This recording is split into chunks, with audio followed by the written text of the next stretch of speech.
So last week, the annual Calgary Teachers Convention was held. Every public school in the city was closed for Thursday and Friday as teachers gathered downtown, or at least ostensibly did. There's nothing new, and most professions hold conventions. That's fine. Gatherings of working peers can be very productive in keeping up with new trends and in sharing experiences. I was curious about something, though, and I asked on X why the Teachers Convention is scheduled in February just before a long weekend, when the event could be held at the beginning or the end of the school year so the students aren't disrupted, out of 2 more days of instruction. I mean, the average teacher, in Alberta, makes $82,000 a year. Not bad coin, plus a lot of benefits. The average Albertan salary who's not a teacher is about $70,000 a year. But on top of that, teachers work 50 fewer days per year, 50 working days per year less than any other profession. As they get summer off, fall break, Christmas break, spring break, Arbor Day break, Ethel Merman's birthday break. They're always off for one thing or another. So is it unreasonable to ask them to set aside 2 days during a non-instructional period for their convention? Apparently that was unreasonable because the reaction to my question on X was nuclear, as accounts flew out of the woodwork to call me, of course, every name in the book and depicting all teachers as being living saints. And I know there's a lot of great teachers and it's hard work. This is nothing new. Whenever I'm critical of anything in healthcare or education, a swarm of accounts, typically backed by unions, comes into attack mode and comes after me. That's how the unions, they know how to play social media.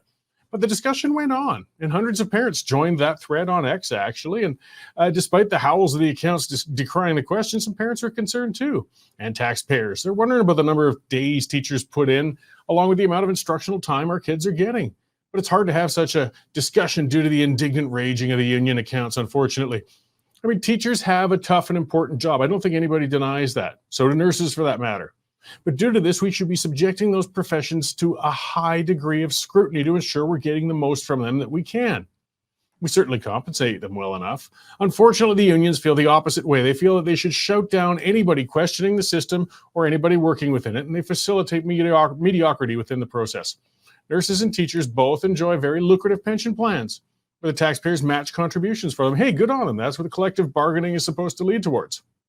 Why, though, are the unions directly opposing the efforts of common Albertans to improve their own pension plan? The average payout from the Canada Pension Plan for retired Canadians is a paltry $758 a month. Rest assured, teachers and nurses are receiving much more than that when they retire. Despite their being generously covered in retirement, the unions are spending dues from members to fight the possible creation of an Alberta pension plan. The Alberta Nurses Union gave $200,000 in members' dues to the Alberta Federation of Labour, specifically for the AFL, to fight against Albertans who are seeking a better pension plan. Why do the unions oppose pension improvements for common citizens? Well, the bottom line is the unions don't care whatsoever about the fate of common citizens. They only care about union workers. And they want this financial state for non-union workers to be as miserable as possible, because they're hoping those people will either join unions or form new ones. Private sector union membership's been falling for decades, and the public sector unions are trying to spur a union membership revival by stifling public pension plan reforms. It really does expose how self-serving public service unions are. Now, not all workers are equal. They have variable degrees of talent and work ethic. Some teachers are worth twice what they're making now, and come on, let's face it, some are just mailing it in. They should probably be kicked out and into a different profession.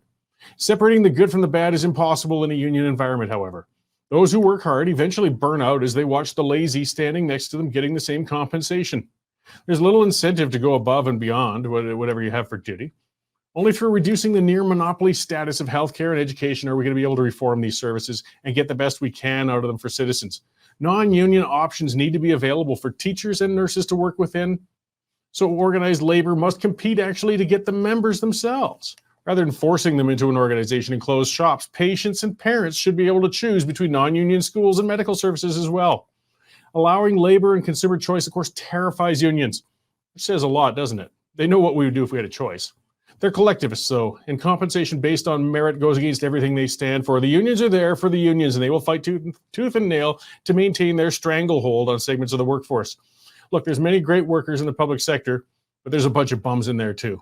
And until the public sector unions are disempowered, taxpayers are never going to get full value in return for what's taken from their hard-earned paychecks. The unions know this.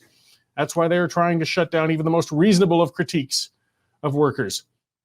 It's not enough. It's not going to be until citizens know that what's going on and speak up. The politicians are going to pay attention. The politicians are terrified of unions too.